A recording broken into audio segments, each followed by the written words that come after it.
Welcome to the Embodied Woman, a home for the authentic creative podcast. I am here with my gorgeous friend Amber Sousa, which is just the best. It's the best. This is the best. We love doing this so much.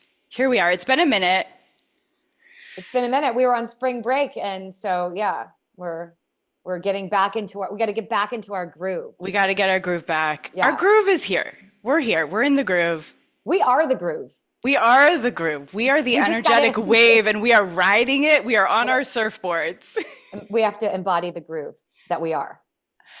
Okay, embody the groove that we are sounds amazing. Is that a new movie? A new song? There's like Stella has her groove back, got her groove back, and we are like embody the groove that we are. It's a song, Tracy, maybe. who is coming on, loves to sing and dance. So I think Oh, like that would be cool. We could sing and dance with her a little bit. I feel like we'd oh, be friends. You know how like when you watch somebody from a distance and you like admire them and then you're like, I totally feel like we'd be friends. I yeah. feel like that about Tracy, like, cause she likes to, the way that she expresses herself and like, she likes to sing and be all, expressive. Like, I'm like, I think she would like me I feel like we're soul sisters in the Yes. gal in the galactic in the for sure. cosmic groovy Yeah, because groove. when I heard her talking, I was like, you're saying everything that I know, and you're Yes. saying it really well, and thank you. And now I can start to like speak this better. Yes. Yes. Shall I read her bio before she hops Yeah, but on? I'm curious how Yeah. you found out about who she is and Well, I what was that listening initial to contact was. Yeah, I was listening to a podcast that Kathy Heller had her on as a guest. And But a I while ago, just, not the most recent one. A yeah, while ago. a Yeah. while ago. And then I think I also might have heard her on Kate Northrup's podcast. And I just really enjoyed listening to her and enjoyed her story and enjoyed her message. And I just felt an attraction to wanting to like find out more about her. Yeah. Um, She's all and into embodiment. Yes. I mean, yes. And I think too, I was thinking about before I hopped on, like, we have these women that we look to as inspirations Hmm. who are embodying the versions of themselves that we're like, we know that that is available to us as well. Like, Yeah. and then we are embodying a version of ourselves that other women are looking to us like Hmm. as examples and inspirations. Yeah. So we're all like at a place in this journey, and I feel like Tracy Litt and Kate Northrup and Kathy Heller, they're all friends, and they're all women who are modeling a version of themselves that we get to look at, and they inspire us because we know that's possible for us. Yeah, they're living their higher Timeline. timelines, Yes. which we were just talking about with Rebecca Joel. That was our last episode together. It was Right. collapsing timelines and living our highest timeline. Yes. Yes. And I know from what Tracy shared recently in Kathy's Zoom that I was on with you, Yes. Yes. that she had her Hmm. On the moments on the on the floor of floor her garage. garage. Yeah. Yeah. And she paints the picture so well of just like this is the bottom. That was her bottom moment, one of her Yeah. bottom moments. One of them. Yeah. And then she And also talked about how she's like the 16th iteration of yes, herself herself. in this evolution of Yes. expansion that we are experiencing, Yeah. right? Yeah. So I loved that as well. Yeah.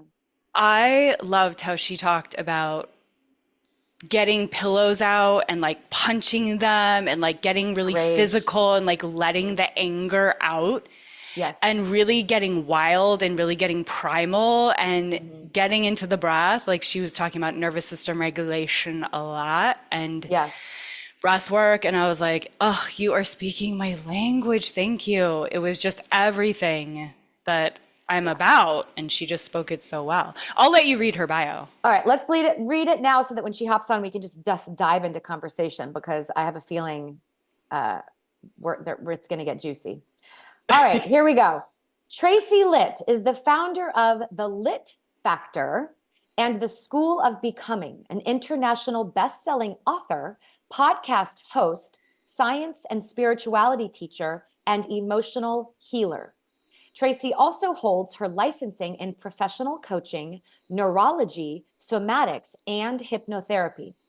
Her revolutionary institute, the School of Becoming, integrates consciousness, neuroscience, healing, and energetics to help their students evolve into the next level version of themselves.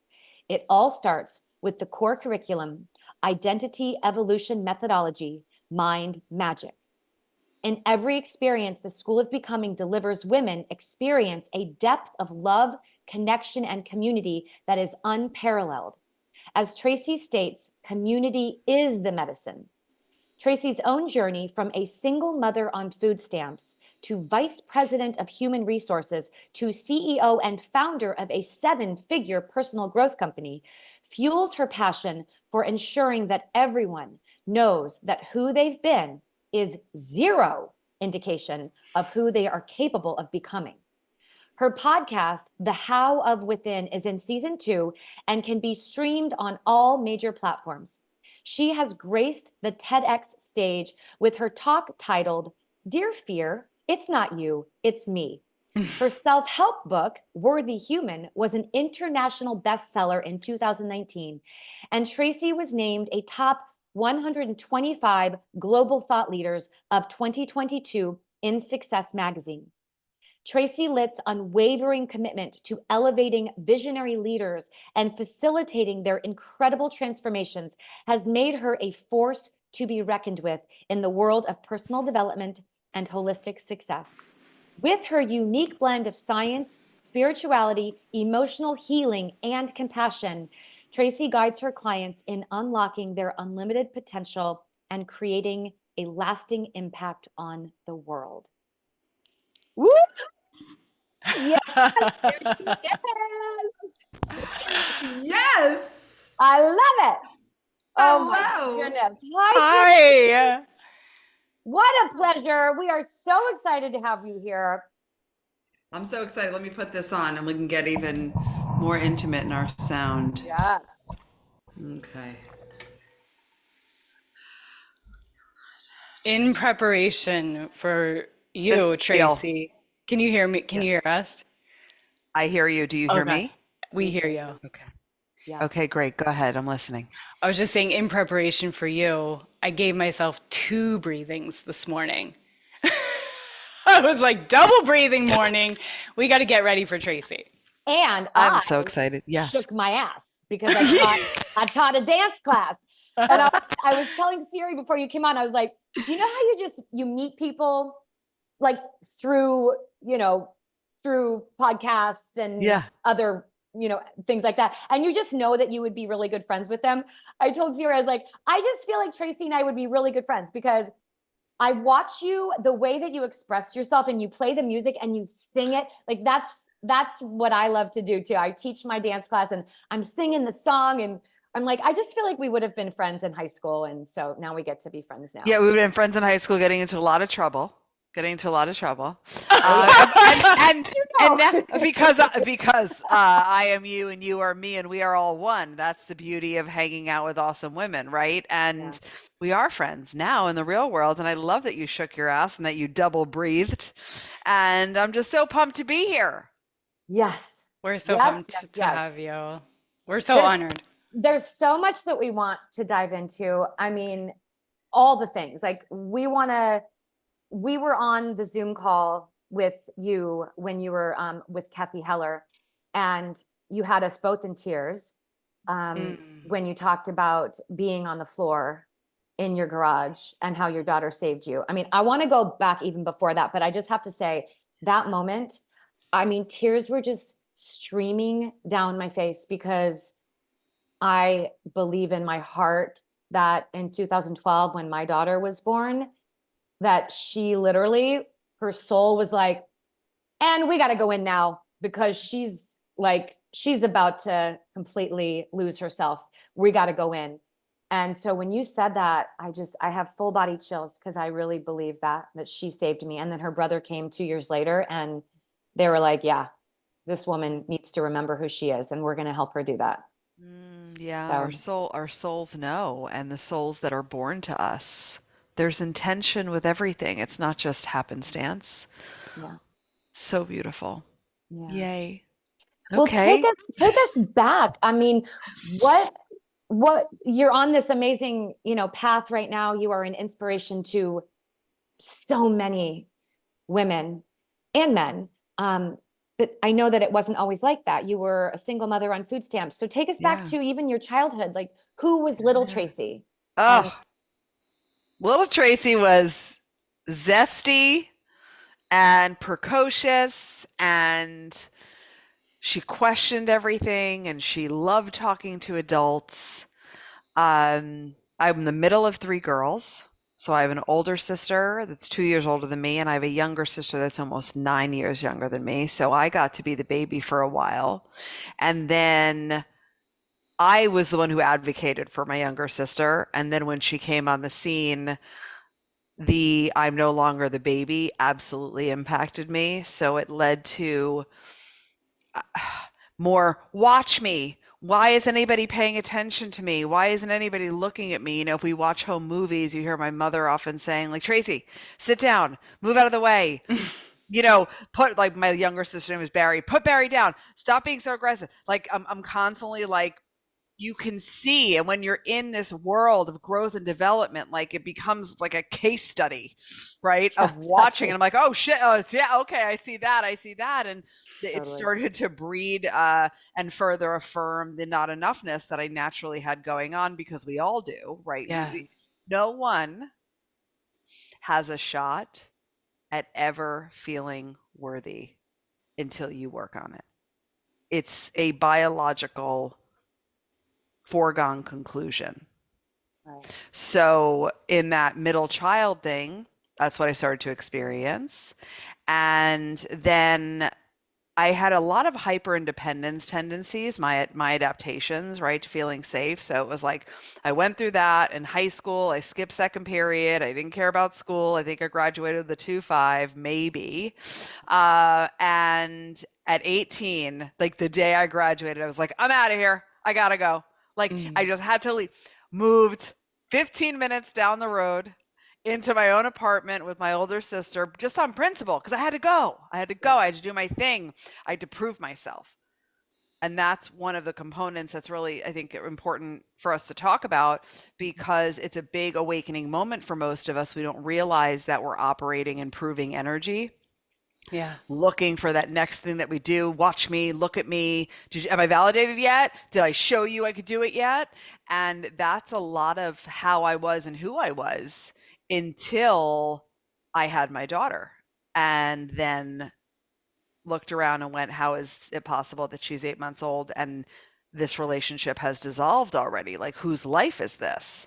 Mhm. And then it starts to make sense even as you listen. It's like all of these little moments and the wounds and the biological egocentricity that forces us to not feel worthy, how it rolls into the story of our life, right? And how we land in certain places. And then, we either have catalysts if we're willing to pay attention, which I would prefer. And one of the things we're working towards is, what if we all evolve by choice? What if we didn't wait to be laying on the floor crying our Like the fucking eyes highway to out? hell or the Right, choice of exactly. consciousness. Correct, Yes, correct. What if we yes. didn't Yeah. wait until cancer hit? What if we didn't wait and wait and we went, wait a second, we're now alive in, 2024 and beyond, and there's things available, and we can simply consciously, as you just said, choose to be intentional about our evolution. And when we do, everything in our experience shifts, because we're finally prioritizing the inner environment. That was life shifting for me when you put those words together, and now I'm using them. And also when you Yes. said, don't listen to anything your mind says. I love that. Oh, yeah. Your Yes. mind is so untrustworthy.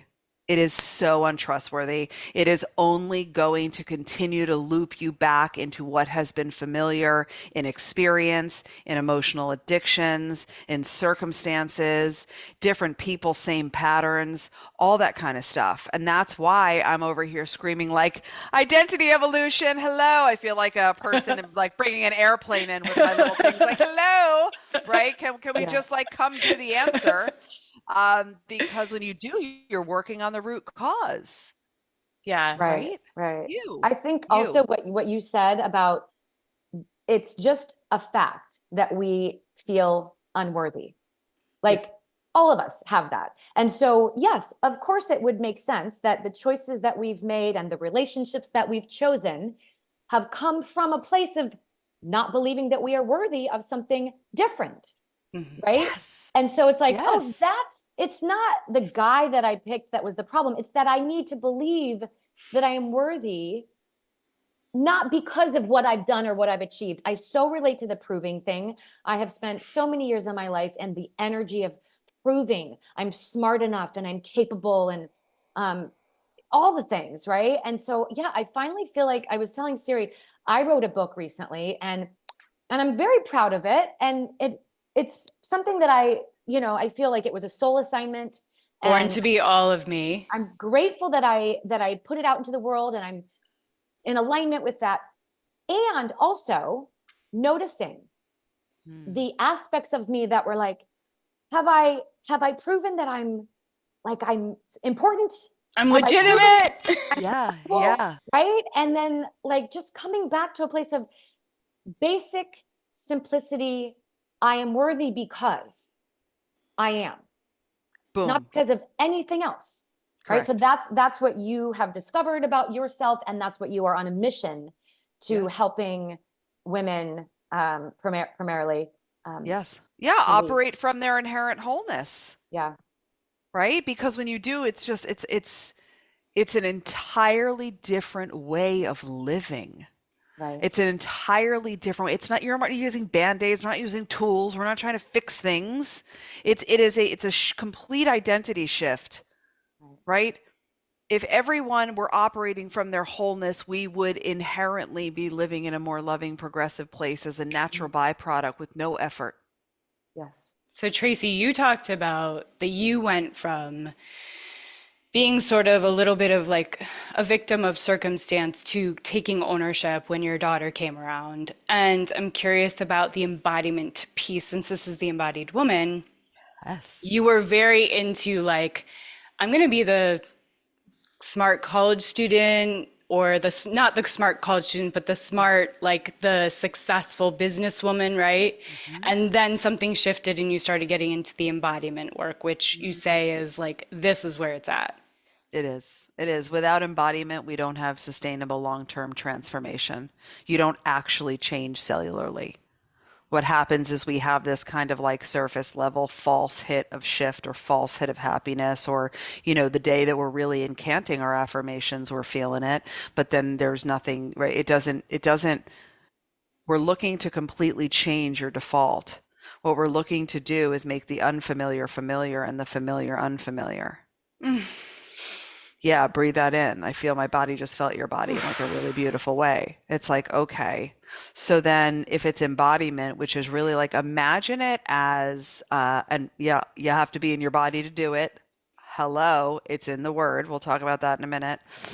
But imagine like, did you see the We Work series on Apple TV? Did either one of you happen to see that? It's No. totally okay. Go watch it, please. If anyone who has Okay. Apple TV, it is such a worthwhile amount of hours to just watch it. Anyway, it's the whole story of WeWork, the incredible guy who founded it. His magnetic wife, Anne Hathaway, plays her, and she's all into like manifestation, and she's constantly telling him like, "You're a fucking supernova. You can do this."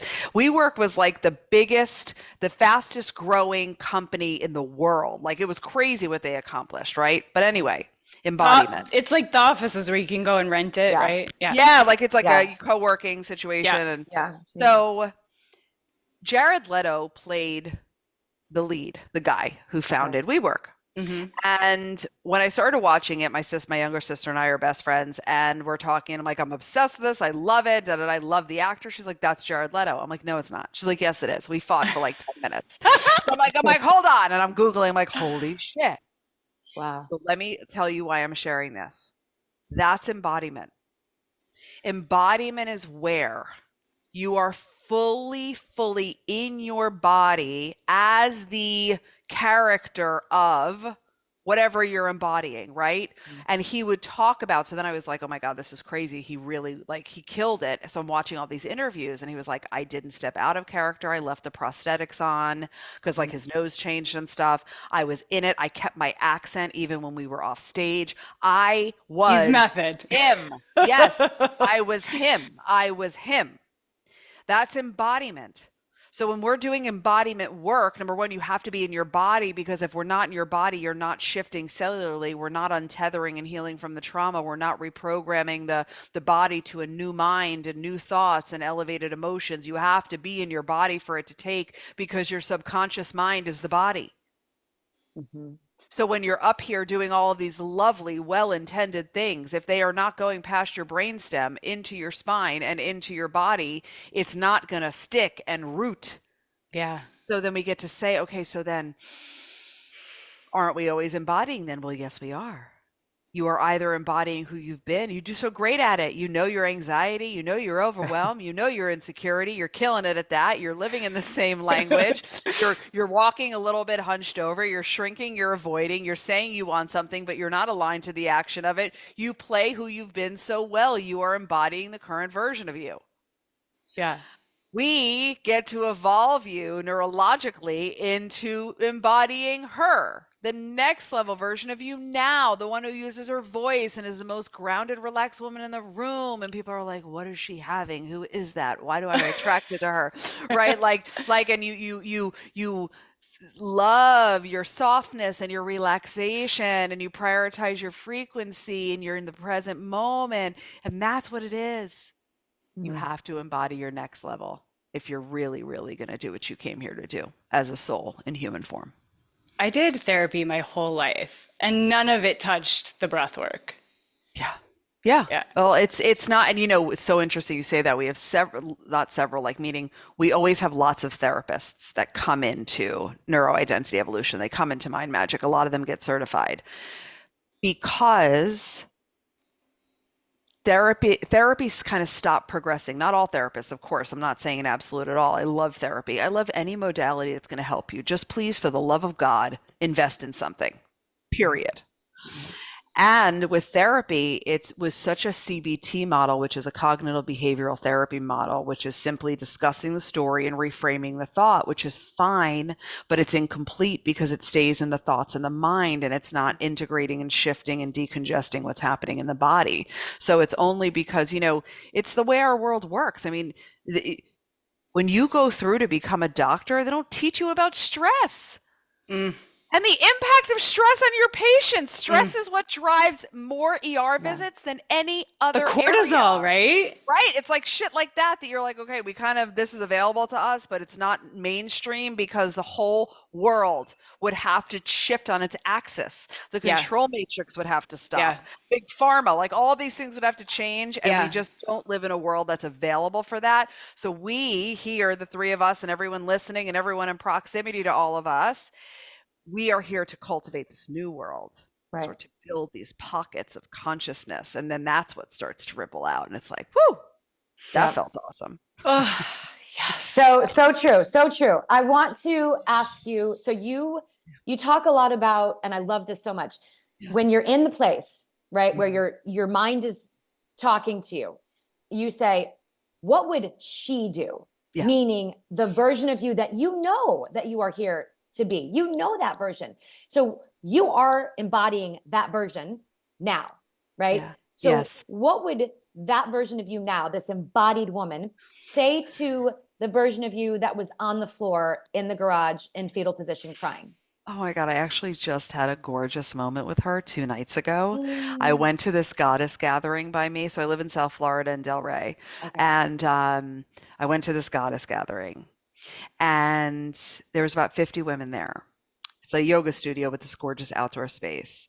And we were all running around, like frolicking, like running around in the grass around a fire. And I said to my friend who I went with, I was like, I'm just looking like it's all our little girls. Like, look at her little girl and look at her little girl, you know? So I was in that moment and then I closed my eyes and it's like literally, it's not coincidental at all that you just asked this. And I stood there and I started to like almost float over these past versions of me. And I was thinking about that moment because it's a story I tell a lot. It's pivotal. It helps people hear, right? Yeah. And I remember when I went over to her and I was just like, in the moment, I actually like put my hand down and like picked her up off the floor. And I was just like, you're good and you're great and you're gonna be great. And we need this moment. Thank you for being the version that endured this moment. Right? Like, and that's the beauty of it. Yeah. That's part of getting back in your body. It's the remembrance and the reassociation of all the moments that we want to like discard or not go back to. And that's the opposite. We got to go back and we got to be like, wait, come here. Let me, psst, psst. Like, thank you. I love you. You going through that has lifted us into this. Yeah. Wow. Like, thank you for having the courage. Thank you for having the courage to get up from the floor and put one foot in front of the other, even when you had no idea what was coming next. Yeah. That is like a whole new way of looking at that. Yeah. That's so profound. And we all have those moments. I have a on the floor moment too. And it's like, yeah, I had no idea. And I just kept putting one foot in front of there. And I still today, some days I'm like, I don't know. Well, but stay here because what you're saying, Amber, is so essential. We don't ever know. Right. Whether it comes out of triumph or some sort of moment in, let me say it like this. Whether it comes out of triumph or a moment that feels like shit, it's always part of the truth of highest good. Right. And highest good is bigger than you and bigger than me and bigger than us. And there's some sort of orchestration going on. And when you can, and this is part of really tapping into the practical application of your spirituality and your energetics to say, okay, wait a minute. So everything is actually orchestrating for highest good, even in the moments where it feels like shit. Yes. And we never know ever anything. My father, he loves this and he gets so excited when I talk about this. My whole life, the thing he would say to me over and over, you know nothing. Now, granted, we're talking about like a Jew from Brooklyn who is like hardcore, and he's like a curmudgeon-y, like pessimistic, loving to death, most loyal man in the world. But God, if he can put a fucking rain cloud on the top of on the top of the sunniest day, you know? So he's always like, you know nothing. But now my students channel him and they're like, just like Jeff Litt says, we know nothing. We know nothing. We never know. Yeah. Control is the illusion. Yeah. There's no knowns unless you stay on your couch. Right. It's all one big trust fall. Yeah.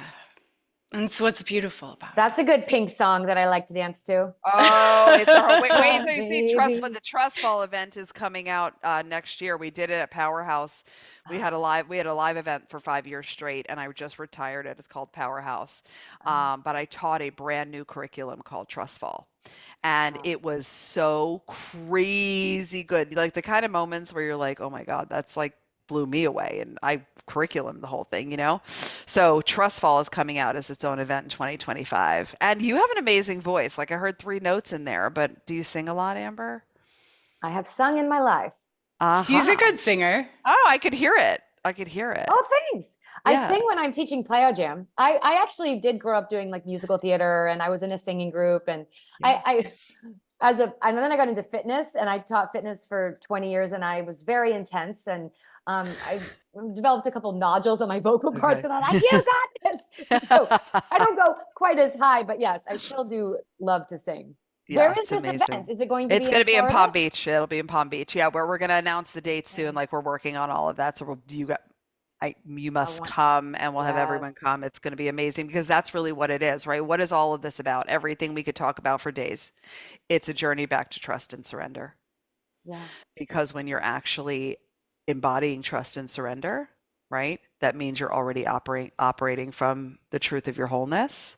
And then you live in this expansive state, and all of the control and the judgment and the perfectionism and the other adaptations they're not relevant anymore, because you're like, oh, you got me? Cool. And you just like relax, and then you do the next thing that feels aligned. And if it goes well, sweet. And if it fails miserably, amazing, because your ability to trust is reliant on your relationship with failure.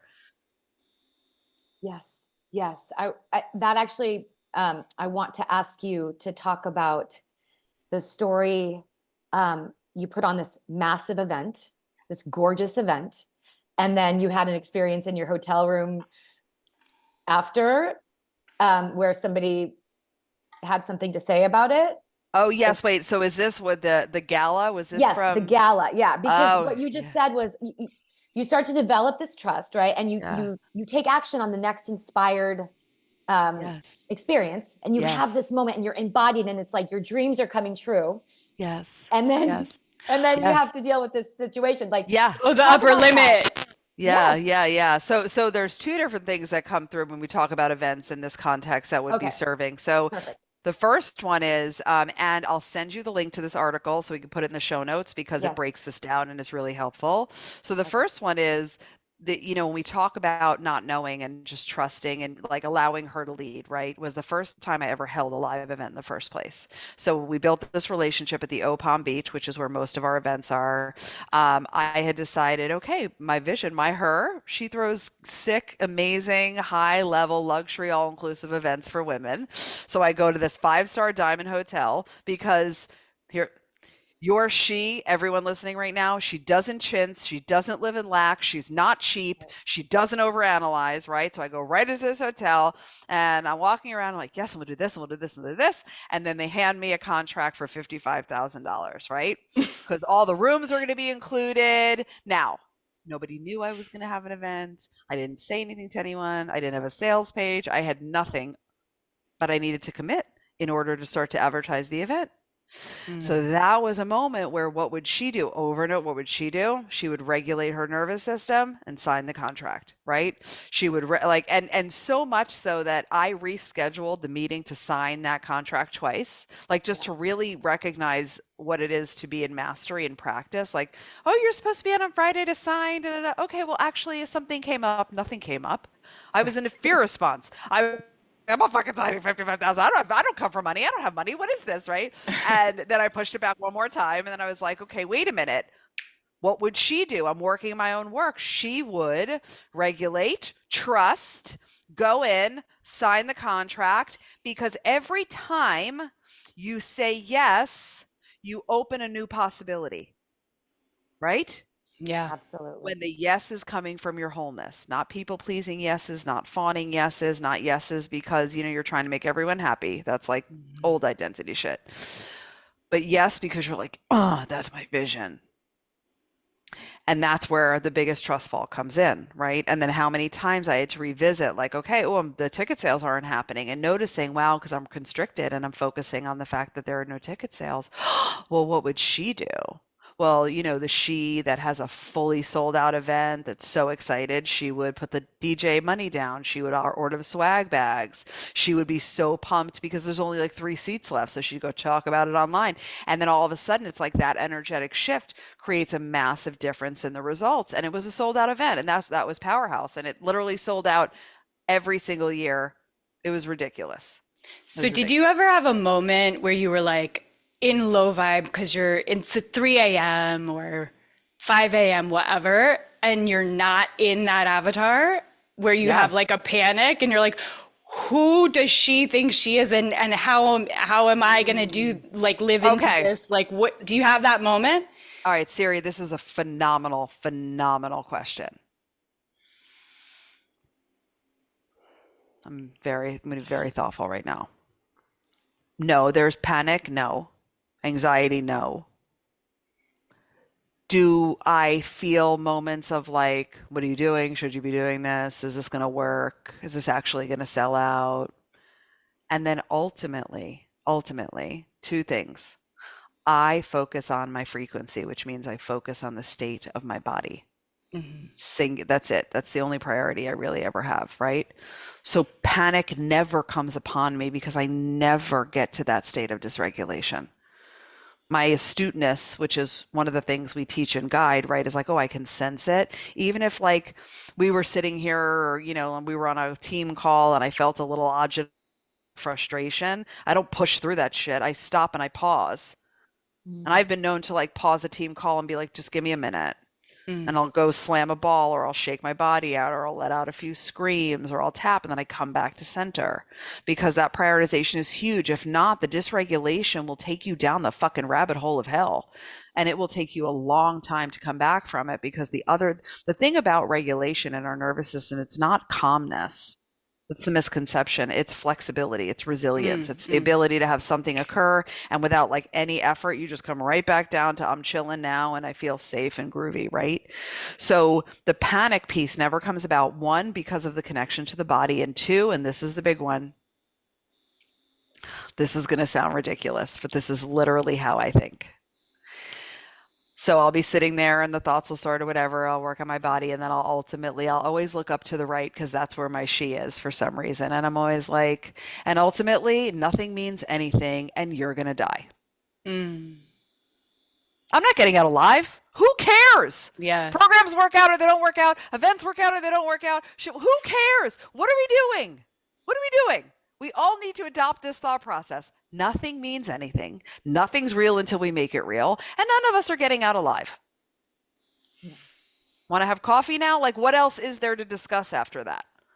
Yeah, I posted this meme the other day that was the world. It was like spinning before you make a mistake and after you make a mistake, it's like the same picture. Right? It's the prison. It's the Yeah. prison of our own mind and congested body, and the world we live in that wants to make us very serious. They want us to be, it's very serious, it's very intense, be very responsible. All of that messaging it's got to go. It's got to go. It's the opposite of trust. It's breeding lenses of control. Everybody's just like control, control, control, Yeah. which is not helpful. Yeah, hypervigilance for me. Right. I Yeah.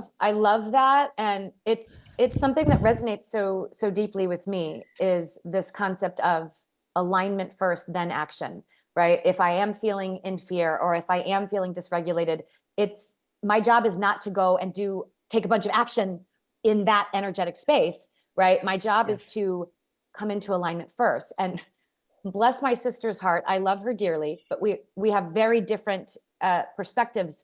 And so I was with her over the weekend, and I was in a bit of a low, and God bless her, but she immediately is like giving me this long list of like, well, have you done this? And have you tried this? And what do you think about this? And I was like, no. And because I know, for me, if I'm going to push myself to take a bunch of action in a dysregulated place, in a place where she is not running the show, That's right. that's not going to get me where I want to be, right? And so Yeah. eventually, I think she could tell I was not Yeah. really interested. So Mhm. then she stopped. I was like, Yeah. no, I haven't. Yeah. Yeah. Well, it's a beautiful thing that you're saying too, because and this is pretty big. So when we start to help ourselves, some of our addictions start to become self-help addictions, or making sure we're always in high vibe. That's not a real thing, right? You're a human being. Our emotions are energy emotion. We are here to experience the spectrum. We very much need and love the contrast. And when we can realize, like, cool, this is what's presenting today, and not become it, not start to think about it, question it, analyze it, just be with it and be like, cool, I'm the vessel. So, right, I just am. Maybe I would identify it as a mehness is upon me, or, there's something going on. And there's no analysis and there's no judgment because we don't want to add more things to process. As soon as you judge your emotions, now you have more emotion to process. And it's just like, no, I'm just going to be here because what I know is that emotion is energy emotion. So when I can be the vessel to let it move through in the way that it wants to, it'll go. And the best thing I can do is actually let go and just be there. And before you know it, you're like, you don't even know how you felt better or what happened or what shifted, but your openness, your expansiveness, your detachedness was all that was needed. Okay, I want to ask you now So good. about embodiment practices because you're already talking Yes. about it. You're already Hmm. talking about it. So tell us more about all of the embodiment practices that you facilitate, that you use for yourself, your favorites. Yes. Oh, so like there's so many things that live inside the methodology that have dependencies, meaning one thing we need to know and understand before we do the next thing, right? So I'm going to talk about like kind of just isolated, like, so it doesn't matter if you know what to do before or after. Okay. Um, Humming is one of my all-time favorites. Just close your eyes and hum or om, depending on how loud your system wants you to be, right? And there is like this internal tuning fork effect that just brings you all the way down through your body, and it just brings you into your body and creates this, it tickles your vagus nerve and it just creates this like, yes, like as if you're like inside your body going, hi, you're safe, you're loved, you have it all already. And it's just this is yummy, delicious feeling. So humming. What would she do is the core, right? So I'm gonna take you through something. I'm gonna briefly teach you the choice method, which is the integrator inside mind magic, inside our methodology. And what it does is it's literally our method for sustainable change and embodiment. So I think it's very appropriate to share it. And if you truly listen right now, beautiful community, and you do what I am telling you to do, you're going to have complete shifts in your lived experience, right? Step one, non judgmental self observation. We cannot change what we do not notice. And we cannot change it if it's judgmental observation, like, oh, I should have been further along by now. That doesn't cut it, right? Oh my God, I can't believe that, like, that didn't go well again, right? Or, oh, I've been working on that forever. Like, no, non-judgment, just simple, like there's a hologram version of you chilling all day going, psst, hey, you notice you said you were going to do a live today and invite some people in your program and you haven't done anything? Okay, I'm here. I'm just right. Like, you notice you were going to go have that uncomfortable conversation with your spouse, but you haven't said shit. Okay, I'm just over here telling you what's up, right? It's just this like super loving version of you that is singularly focused on making sure you become aware, right? So that's the first thing. So as soon as you become aware, let's say, can I play with one of you? What's something that your next level absolutely does that your current version hasn't fully done yet? Speaking to large audiences. Amazing. So it's a great topic too, because it'll be so resonant, right? So let's say in this moment someone invited you to pitch yourself to this huge new opportunity, and it's been sitting in your reminders, and then it moves to the next day, and then it moves to the next day. That would be where our NJO, that's what we teach your non-judgmental observer. We say your NJO is the MVP of your evolution, right? So that NJO would be like, you notice you keep procrastinating that, okay? And then as soon as you notice, you got to go to step two. And step two is making it safe. You cannot go from notice to what would she do. It doesn't work because when you notice, your system's already in some level of arousal or dysregulation from who you've been. Mhm. And the hardest part of the science of becoming is making a new choice when your current system is so stimulated, jacked up, and aroused by the emotions that you're used to feeling, right? The last thing your ego wants to do is transcend itself. It's like, no, I'm just going to fucking root her into more of this Yes. shit that she's used to, you know? So step one is noticing. Step two is making it safe. What does that mean? Humming, grounding, shaking, breathing, tapping, breath work. I mean, anything.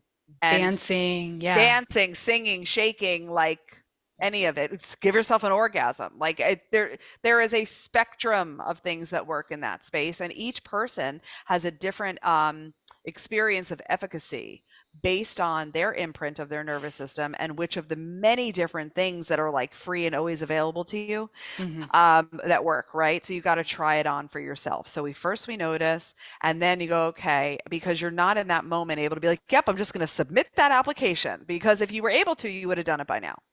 So then we make it safe. Now we're calm. Now we've gone from dysregulation to regulation, our prefrontal cortex back online. We can consciously choose. And then we go to step three, which is, what would she do?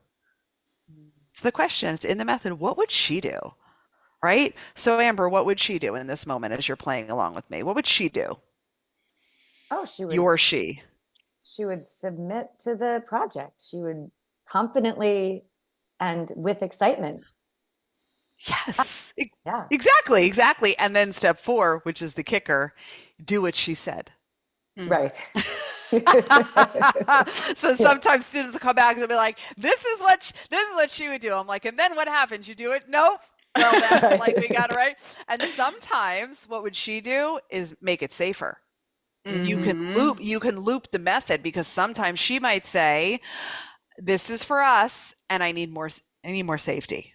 Right. Right. So what would she do? Even though it's a beautiful question, let's not get misled by do meaning like climbing Machu Picchu. Like do could be, what would she think? What would she say? What would she do? What would she choose? So it's notice, interrupt and make it safe. What would she do? And do that thing. Yeah. And what happens in this is you are elevating your consciousness, recalibrating your nervous system, pulling from the quantum field into your third dimensional reality, all in one method. So good. And excelling at the rate of safety is what you talk about, right? Yes. Change and expansion only happens at the speed of safety. Only because you're working against a wiring that perceives that anything unknown or unfamiliar is absolutely going to kill you. So it is a power struggle. So our role as the director of this whole situation is to give our systems the safety that it needs, so we, the women that have the capacity and have the dream and the vision, can go make it happen. Yeah. I have this random thing in my mind, and it's not at all related to anything we've been talking about. Cool. But I love it. Yes. I love random shit. It just keeps doing this, pinging me. And it came up when I was breathing this morning, and I was doing the Get Your Mojo Back class that I gave. And I was talking about all the stuff that you shared with us in Kathy's Zoom. And it's trauma bonding. And it's not what I thought it was. Right? So I thought, oh, like me and my husband are kind of like, we did some trauma bonding, and because we have similar wounds. And so like we've come together because we have these similar wounds. And then I took this quiz online this morning, and it was like, oh, have you like ever had an experience with someone that you're in relationship with where they do something abusive or they neglect you right after being really intimate with you, and then you just keep coming back for more, and they're like, that's trauma bonding. And I was like, shit, okay, so that's interesting, because I was thinking about our relationships with our parents and how, because we're reliant on them for our survival, that we are trauma bonding with them, because we're like, okay, I need you, so no matter how you treat me, I'm just going to keep coming back for more. And this feels like love. And then we play out these relationships in our lives where we're like, oh, this feels like love because you're doing the thing that I did when I was a kid, that my dad did. And I don't know why I'm bringing that up to you right now. Let's talk about it. Let's just talk about Yes. it. Okay. So the first thing is, this is a great conversation because more people deserve to understand it. Yes. Right? So I want to say something first so I don't forget to say it.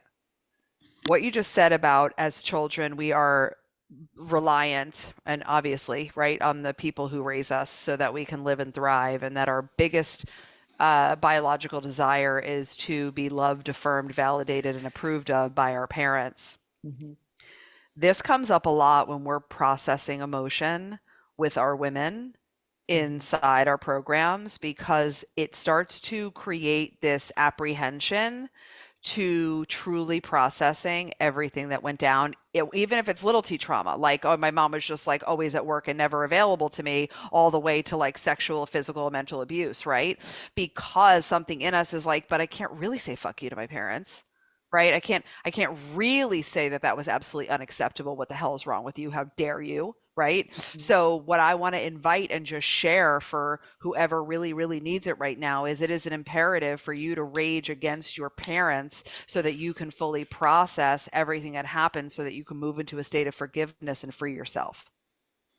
I love that It Mm. you is said that. absolutely, it is essential when we're guiding these women, like we do something called fuck you therapy, right? Literally, just let it go. It is okay. Right. You are, it is about you. Yeah, my body's vibrating too. Like, it is you, and it is your freedom, and we are stuck in this abdication of power, and we're in this loop because that part of us that needs that approval doesn't want to go against the thing that, quote, keeps us alive and raises us.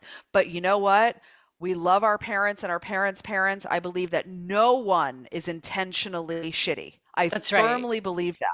There are unhealed people. There are misunderstandings. There is generations that came before us that didn't have conversations like this. Are you kidding me? Right. Right. It's Mhm. insane, right? Right. Like imagine. That's why I'm so crazy about, hello, this is all of our responsibility now. So our kids and our kids' kids and our kids, Absolutely. right? So Yes. Absolutely. just know it is beautiful. It is healthy. It is safe to fully express how unacceptable some of your upbringing was. Mm, So important. yeah. And to acknowledge that it impacted you, Yes. right? I Yes. mean, Give them back the burden. It yes, is not your, you are carrying shit that is not yours anyway. It is your right, father's unhealed shit, and your right, mother's unhealed shit, and your grandmother's unhealed shit. right. Give it Yes. back. Give it Yes. Yeah. back. I work. I had to educate my parents when I, started this journey, because I didn't understand. I didn't have big T trauma, and I had an idyllic childhood. And so I was very confused at how I had arrived at the places that I had arrived at, like you said, on the floor, like, how did this happen? And so I remember I committed to working with a healer, and the word trauma, I was using the word trauma because that's what he used. And I was talking to my parents about it, and my mom and I got into an argument. And I have a very lovely, wonderful relationship with my parents, and we've moved beyond this. But at the time, she could not hear that, because she had worked so hard to make my childhood better than what she had, and she had trauma. I did not. And Mm. so I did have to have that conversation, right? Yes. Like, it's not about blame. And I love you and I appreciate the childhood that I had. And also, these are the things that did impact me. Yeah. And these Yes. are the ways that your unhealed wounds um, showed up in my childhood. Yes. Yes, and I Yeah. honor you in that vulnerability and that Yes. courage, right? So if you can have a conversation, great. Even if your parents are dead, this is about processing the emotion at the level of your body. This Yes. is about going and literally releasing and raging out and fully feeling and kicking and punching and screaming and doing and allowing yourself to be primal, so that you can actually meet the needs of the little girl who wasn't getting her needs met. Like, I'd rather everyone piss off their parents instead of like not honoring themselves. The little girl in you is going, hello, could you just come and defend me a little bit? Could you Yeah. do what I couldn't do for myself Yeah. at those ages? It's vital. It's vital. And then, Siri, to go back to what you're saying about trauma bonding, Hmm. right? So trauma bonding, it's like puzzle pieces, right? So if your trauma response is fawning, so your adaptive behavior is people pleasing, Yeah. then Yeah. you're a great trauma bond candidate for a narcissist. Hmm. right? It's like Hmm. looking at that kind of like how do things kind of puzzle together, not because each person's lived experience is a susceptible environment, And then is right? there a version, because narcissist is like such a small percentage potentially of us. Hmm. I don't know the percentages, but is Right. there a version of a narcissist that's just like maybe someone who's just like not as giving or didn't have their Oh, needs sure. met, Oh yeah, Yeah. you can right? replace that with, let's say, someone whose trauma response is flight, which is like we call it the fleer, right? Mhm. Or fight, and their adaptive behavior is high levels of control and aggression. Mm-hmm. Mm-hmm. That's typical, right? You put a high Yeah. level of control person who leads with aggression and passive aggression in some ways, and you couple that with a fawner who's people pleasing. You've seen that movie before, Yeah. right? So You've yeah, Yeah. lived so that movie right, before. literally. Yeah, exactly. Ah. Exactly. Or like Yeah. an anxious and an avoidant. Yeah. Right. Yes. Yes. When you look at attachment styles, it's just so it's not that you have the same, it's that your traumas are puzzle pieces, and that's where the bond comes in. And Interesting. it feels familiar because, to your point of how we got to this moment, if you are used to volatility and chaos because that's the household you were brought into, then you're going to attract a partner that can affirm that in your right. Your first family was volatile and chaotic, and now the grown ass woman environment that you're in, you kind of need that hit. You're going to attract the person that fulfills that, Yeah. Right. and you're going to say I don't want it, but really it's what feels like homeostasis and familiarity at the level of your system. Which is why we have to do that thing you talked about, which is like take what's familiar and make it unfamiliar and take what's unfamiliar and make it familiar. That's right. That's right. You have to change internally so you're no longer a match for that, right? So it's like even in how did I end up on the floor with an 8-month-old daughter, a single parent with fucking food stamps, right? No little girl's like, oh, I hope that's what happens. Um, my worth wounds, my unworthiness, my misunderstanding of my unworthiness. Mhm. Now, fast forward. I am married to the most luscious, magnificent, supportive, fabulous man. I had to become a different version of myself to be a match for that, to be available for it, to receive that he was going to do what he said he was going to do. And if he said he was coming, he came. And if he said he was Mm, calling at 7 o'clock, he called. mm. Whereas my daughter's father would be like, oh, I'll call her if I want. Like there was no attention. There was no love and Accountability. consideration, Yeah. right? So it's like, but that's why we can't expect to have an external difference if we don't change internally, Yeah. because we're the conduit, we're the generator, we're the cause of the effect. Yes. Yes. Yes. Tracy, you're so incredible. Thank We you. have 8 minutes. What do you guys want to talk about to wrap us up? I mean, Well, I have a question. yeah, Yes, Because, okay, I so love you guys. We got to do this again. I love Okay, go ahead. you. I love you. please. So you are this embodied woman, and you have said yes to the call of your soul over and over and over and over, and you've built that trust muscle, and you've got that, and you've been on the stage, and you've had Marianne Williamson right at your event, and like, I mean, the things that you have dreamt of, you've actually experienced. So Yes. the she that's like even the next iteration, because you said that you are now at like the 16th or so iteration, right? So what's the 20th iteration dreaming of that says to this version, hey, come on, this is where we're going. Yes, I love you guys. Mm, millions.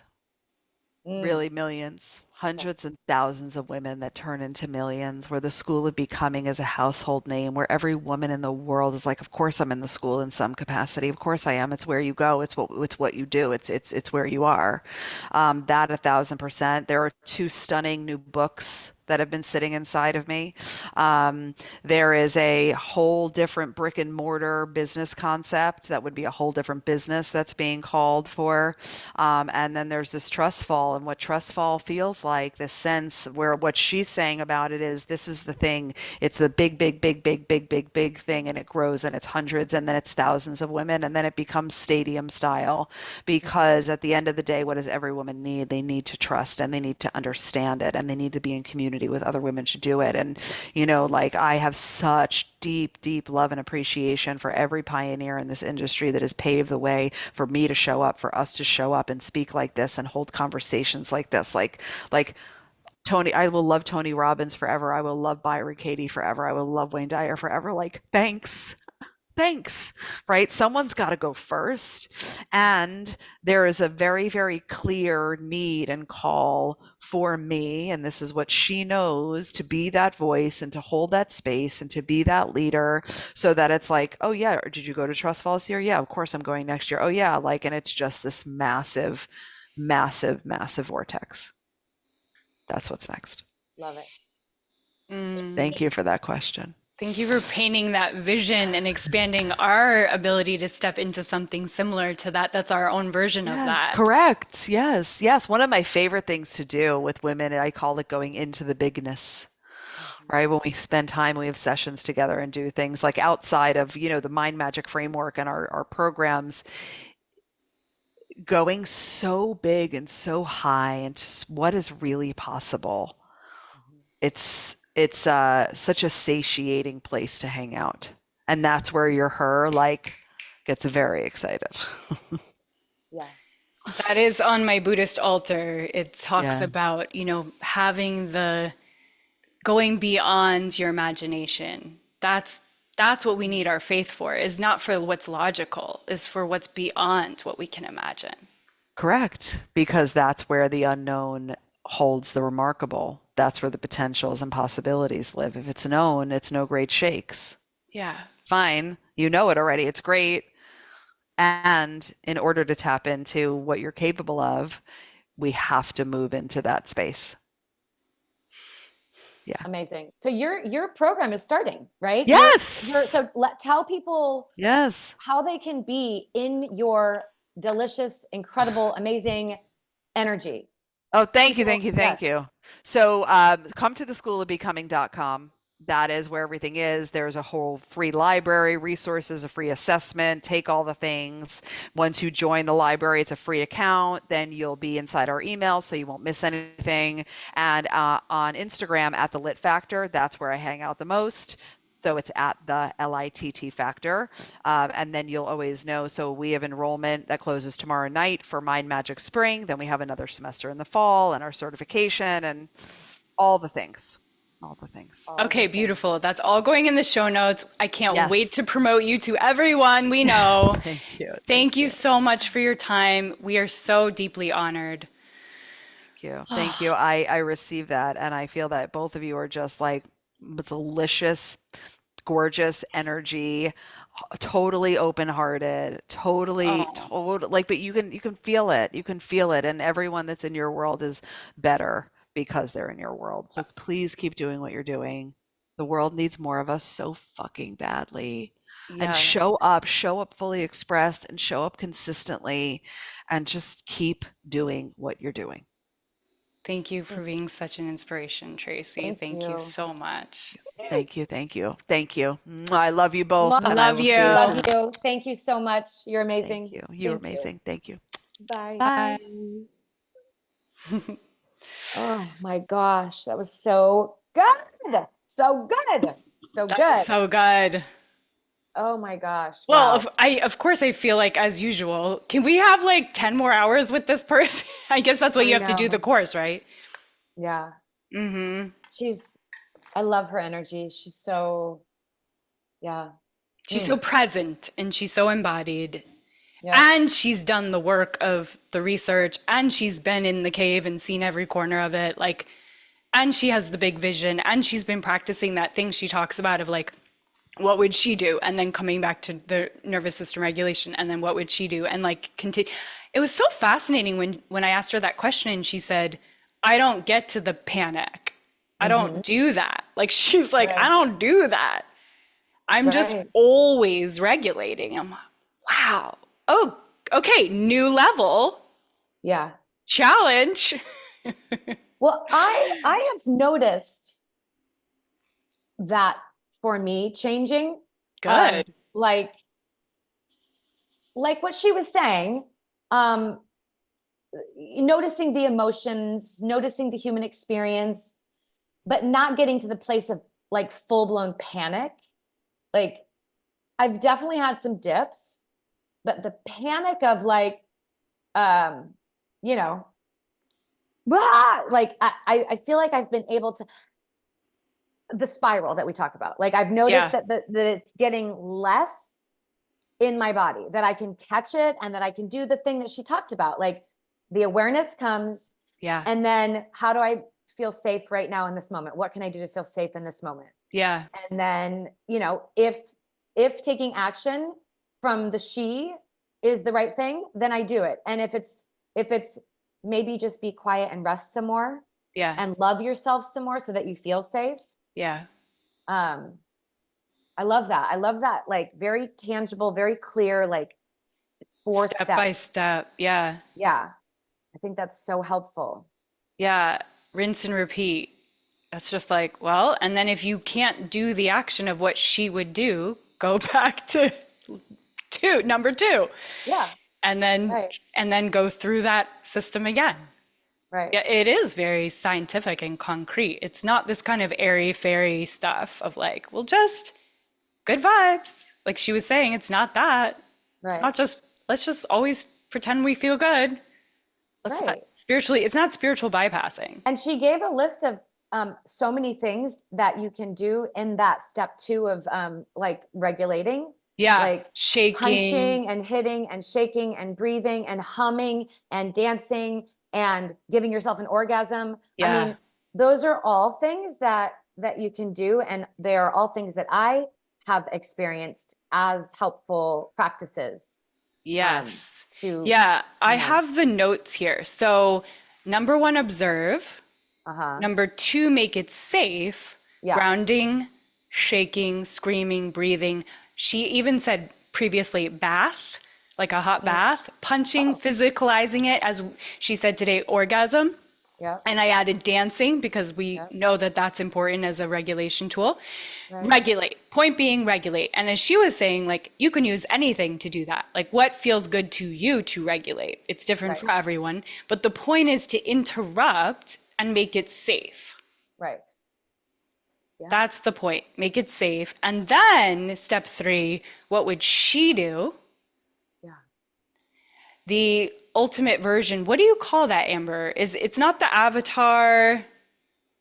Well, it's what you resonate with the most. I mean, obviously for me, I have ego and soul as my, Yes. like, the ego is the voice that's, the monkey mind that she talks about, and soul is what she refers to as what would she do? Like Yeah. my higher self, my embodied woman, my, right? Like the My divine goddess. highest timeline, or I Yeah. like that. My divine goddess. That's Yeah. nice. I like that. So all of that whatever you want to call Yeah. her. So she says Um, she is the version of you living the best timeline. yes. And then number four is do what she says. And so, If you feel safe yeah. to do So so. if you Right. can't get to that number four of doing what she says, the woman Right. who's living her best timeline, then you go back to number two Right. and you make it more safe. Yeah, I love it. It's so good. Those are the steps. Those are the steps. Oh, Yeah. so good. So So good. good. So good. All right. What did you, okay. Do you want to Yes. go? No. I was gonna ask you, what did you think about the question that I brought up about that was totally off topic about the trauma bonding? Did you have any observations of that? Um, I well, I love what she responded with. And I love how, well, for me, I think that, okay, let's see. How I relate to it is when she was talking about who she was, the version of herself with the father of her daughter, and then the version of her who she had to become in order to be a match for her luscious, wonderful, amazing, incredible husband. And when we are in the energy of trauma bonding, we are not embodying the she. We're not embodying the she. We are embodying the fear state, the wounded state, the at any cost, please love me. I don't care what that looks like, right? Just make me feel safe. Please love me. Please make me feel valuable and worthy, because I don't feel valuable and worthy. Yeah. And so her whole practice is about embodying the worthiness that you naturally are. And then any relationship that you have is going to come from that place of worthiness. So trauma bonding happens when you are not embodying your true nature, that is worthiness. Because what she said was, none of us get to feel worthy until we do the work. And right, I mean, that's essentially what she said, right? Like, we're like little kids, and pretty immediately find ourselves in a position of feeling unworthy and needing to prove. Yeah, it's kind of curious why that is, but that's a different episode. Well, I don't know the answer, but I think that how I make sense of it is like the work that I've talked about so much with Dr. Gabor Mate's work about attachment and authenticity, is like, we have these two primary needs to feel safe and have these humans that are taking care of us, to survive, right? And then this need to authentically express in our true soul self. Soul self, right? And as soon as anything threatens that sense of safety and belonging and love and connection and being cared for and survival, essentially, then we lose touch with our true self. Like, we don't even know who she is, because we're so focused on in surviving. And I think also that just puts us in the energy of proving, like, let me prove to you that I'm worth your effort, worth your attention, worth your care, worth your love. Let me prove to you so that you don't leave me, so that I don't die. I'm valuable. That I'm valuable. And so it's like, that happens from the very beginning. Like, please, mom and dad, don't leave me, because if you leave me, I will die. So I need to prove to you that I'm worth your time and your energy and your attention and your money and your resources and all the things. So then we spend our entire life like in the energy of, let me prove to you that I'm worthy of your love and attention. So you'll protect me, so you'll love me, so I'll I'll be safe, so I won't die. And so then, at least in my case, every single person that I became friends with or had relationships with was like, I need to be taken care of. I'm not worthy. I'm not capable. I'm not safe. And so, So really the work for us as mothers and for the generations going forward seems to me to be creating these spaces of unconditional love. And to embody our worthiness, so that is the energy that our children are raised in. We're modeling it for them. We're modeling it for them so that they see it, but they also feel it and experience it on a cellular level. Like, I know that I wasn't consciously aware that my mom had low self-esteem and didn't love herself as a 3-year-old. I didn't know that, but that is the truth. Experience, That is who was raising me. A woman who did not feel a sense of value or worthiness. Right. So this is the generational trauma. Yeah. So then, like she was saying, that's why it's so important that we continue to show up and do this work, so that we, for future generations, give them a different experience on a cellular level. Right. It's incredible, the work that people who are being conscious are doing And I just want to acknowledge you for listening. If you're listening right Yeah. now, that means that you're doing, on some level, consciousness work. So I acknowledge you for being here with us. I acknowledge you for doing this work. I acknowledge you for noticing that there are things to evolve. And we also, I think I can speak for both of us, understand that it's not always easy, the path, You can say that again. right? Yeah. But here we are and we're doing it together. So join us. We're going to keep going on this path together. We're going to keep discovering. We're going to keep having incredible guests like we did today. Thank you so much for listening. Please follow us. Please, if you found value from this, you've got to share it with someone. Don't keep it to yourself. Share it. We love you so much. We appreciate you. We acknowledge you. We love you. We see you. And we'll see you next time. See you next time. Bye, guys. Bye.